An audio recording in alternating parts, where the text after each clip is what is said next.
What's going on, people? I hope you're doing well. I gotta take this sweater off because things are about to get heated. I got my peppermint tea, warm peppermint tea. I hope you are situated comfortably. I hope you're enjoying an evening or a morning or an afternoon, whenever this stream might be beaming into your consciousness. And today I want to talk about something that I think is very, very important, that is overlooked by many of the men that I talk to and work with. And it really keeps men stuck. It really keeps them held back. It keeps them down. It keeps them fat. Excuse me. It keeps them bloated. It keeps them puffy. It keeps them having bigger tits than their partners in some cases. And I'm being funny on purpose. I'm trying to bring some levity to this situation. You know, we don't have to judge ourselves or shame ourselves for the way our bodies look, but we do need to take responsibility for the function of our bodies and the misalignments that we might find ourselves with when it comes to nutrition, when it comes to our health, when it comes to the things that we're doing or not doing that are either supporting us, supporting our vitality, supporting our strength, supporting our ability to wake up and have energy and be driven and be productive and be creative and be loving and present and all of those great things, all the things that we're here for, all the things that we want the most,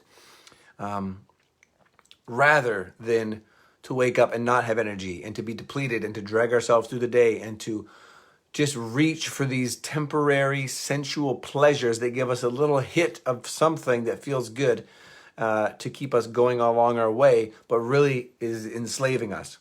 And to me, beer drinking and regular beer drinking is one of these things. Now, this is not true, this is not true for everybody, and every body is different somewhat, in that some people can probably seemingly tolerate a casual beer with some friends, or maybe they drink quite frequently and their body doesn't reflect it somehow. Their liver might be kind of angry, but maybe their testosterone is super high, the estrogen from the hops doesn't throw things off, and they can kind of do it. But other guys, and there's a lot of them out there, and I love a lot of these guys, I support these guys, they've got big bellies and they've got man boobs and they drink beer all the time, or not. They drink beer frequently and over a lifetime, right? It's something they do. It's like part of their identity. It's part of their patterning. And I don't know about you, but the first time I drank a beer, I was repulsed. It tasted like shit. It made my stomach feel weird. It made my head feel weird. And I don't know why we don't just stop there, you know? Just like, okay, that tastes like shit. I don't want that. And let me try something else. Maybe a hard cider or something like that, which is actually a lot cleaner for many people. What I want to bring this up for is because many people don't recognize that hops, which are in beer and which are in most beers, and it's very interesting because it wasn't until 1516 with the German Beer Purity Act that they mandated that hops be included in all beers. Otherwise, you cannot label your beer as beer. Now, this is very interesting because prior to this time, beer was made with all kinds of wild medicinal plants, tree medicines, psychedelic and euphoric and really powerful sort of hallucinatory, intoxicating compounds and plants and mushrooms even. And so beer was this art, this science, this really in-depth alchemy that was taking things, fermenting them together, making them stronger, making medicine, you know, ale, you know, having ale for what ails you. That used to be medicine. That probably is still medicine in some places. But it's been, like most things, it's been bastardized, it's been commodified, it's been dumbed down, it's been toxified, it's been commercialized, mass-produced, and stripped of all of its goodness. So, why do I bring that up? It's because hops are one of the very most estrogenic plants that exist on this planet. They are super high in plant estrogens, so much so, and this comes from an amazing book that I highly encourage you to check out called Healing Testosterone Naturally by Stephen Herod Buhner. And he talks about this. He talks about how the young girls that used to harvest hops were known, this is in medieval Europe, were known to start menstruating earlier than normal girls because of their massive exposure to these plants. So they were getting estrogen through this plant into their skin, into their system, and that was changing their hormones, causing them to mature sexually faster than nature anticipated or the nature designed for them to mature. This is crazy.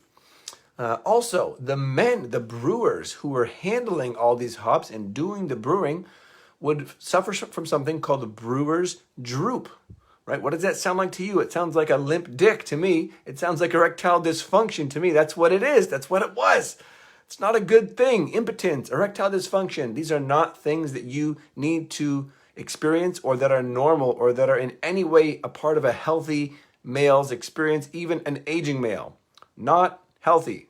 Very common, not normal, dysfunctional, and reversible, right? All of these things are reversible. Your body is amazing. Your body is resilient. Your body is adaptable. If you give it the right things, it will produce the effects and the energy that you're after. But this is crazy, right? So after all this is happening, right? Girls are menstruating sooner than normal. Guys are losing their boners because of handling too many hops. And yet they mandate that all beer has to have these hops in it. This to me is, sabotage of natural healthy vitality of the highest degree. Totally corrupt and, destructive, essentially destructive. And so just think about it. If you're a guy, if you're watching this, or if you know a guy who drinks beer regularly, struggles with his weight, struggles with motivation, has a belly, particularly a belly or man boobs, gynecomastia, or a fat face, right? I'm not saying this to shame people. This is not fat shaming, not one bit. This is just calling it like it is. We can't fix a problem until we admit there's a problem, right? This is why I actually love the culture of at least some places in South America I visited where they tease you. If you're fat, they call you fat. They say, oh, fatty, ha! They call you fat. It's not healthy to be obese. It's ridiculous. And it's not your fault if you're obese. That's the real heartbreaking thing, right? It's not necessarily your fault if you are born into this world that's just corrupted and has flipped the truth on nutrition and feeds you all this bullshit, right? If you didn't understand that growing up, which most of us didn't, it's not that it's your fault, but we are responsible, right? So it's not your fault, but we are responsible, and there's always a solution. That's the good news. And so in South America, they would just joke about these things. They say, oh, fatty, look at you, right? And up here, people get, so butthurt. People are so sensitive, they can't take a joke. And it's really kind of, it's a bad situation. And so humor, my friends, humor is the solution.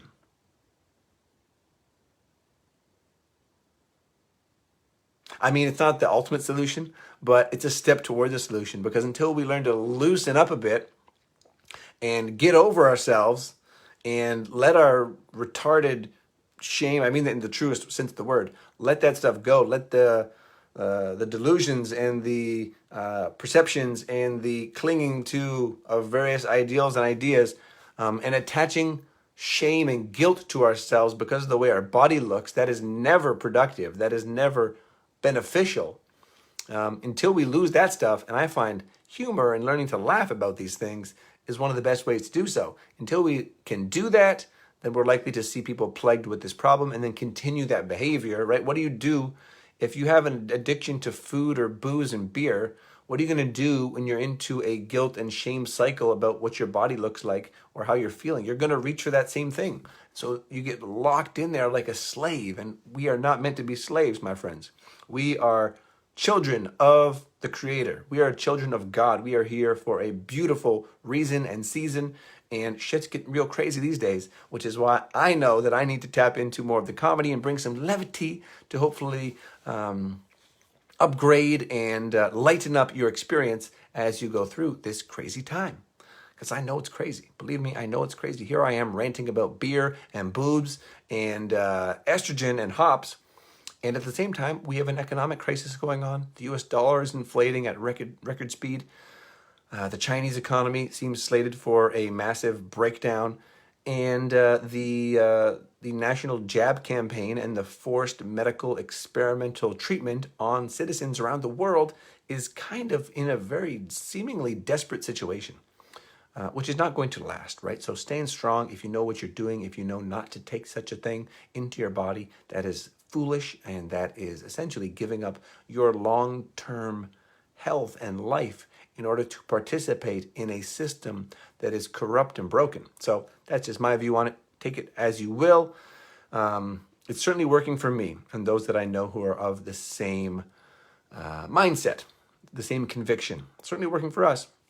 How's it working for the rest of y'all? Hopefully well, right? Hopefully well. Hopefully you're not having some terrible things going on. But I see people, I see things going on, and it's not pretty, and it's going to get worse. All that said, if you're a man who has been struggling with your weight, with your motivation, and you tend to reach for the bottle or you fancy yourself a beer drinker, let me offer you one mini upgrade, one experiment or exercise that you can do right now to shift that for you. I want you to locate any beer that you have in your house, right? You can even pause this if you're watching the replay. And if you are watching this, put hashtag replay in the comments so I would know. And if you do this experiment, put hashtag I did it in the comments so I will know. It would be amazing to see this ripple out and actually affect some people. But what you want to do is you want to collect all the beer in your house, and you want to know how much you paid for it, right? You want to have that value associated with it. And then I want you to open them all and pour them in the toilet or pour them down the drain. And it probably is going to feel painful. It's probably going to feel like, why am I doing this? I shouldn't be doing this.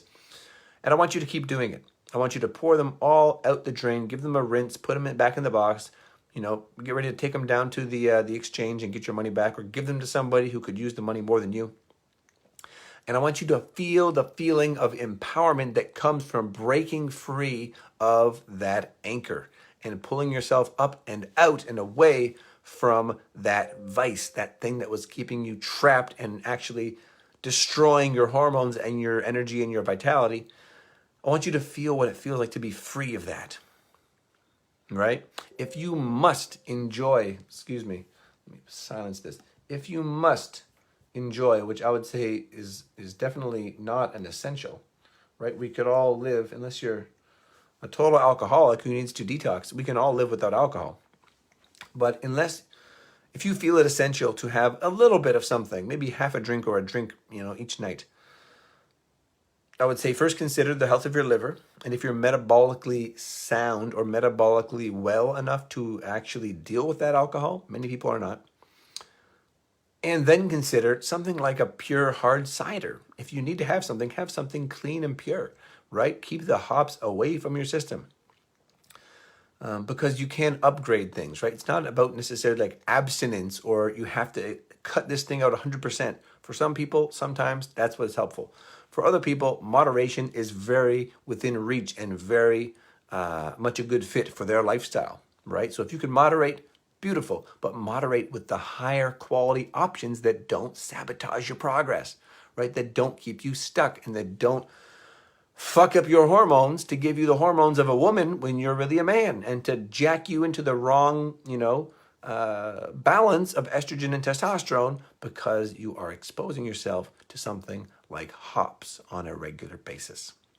Not to mention the glyphosate and the probably fluoridated water and the gluten, all these fucking disgusting things are in a bottle of beer. And that, my friends, is why it tastes like shit. You heard it here first. Okay, before I piss anybody else off or bring any more smiles and laughter into your world, and excuse my language, will you consider this a more of a stand-up comedy version of myself than a nutrition educator? There's many sides to me. You will come to know this. But I hope this was helpful. I hope this was resonating with truth in your body, in your experience. And if it was a hard truth, congratulations for sticking with it and swallowing it. And like I said, if you watch the replay, put hashtag replay. And if you do the experiment of pouring all the beer down the drain, then put hashtag I did it. And I will celebrate you. I might even send you something in the mail because that is worthy of a celebration and acknowledgement. So that's all I got for you today.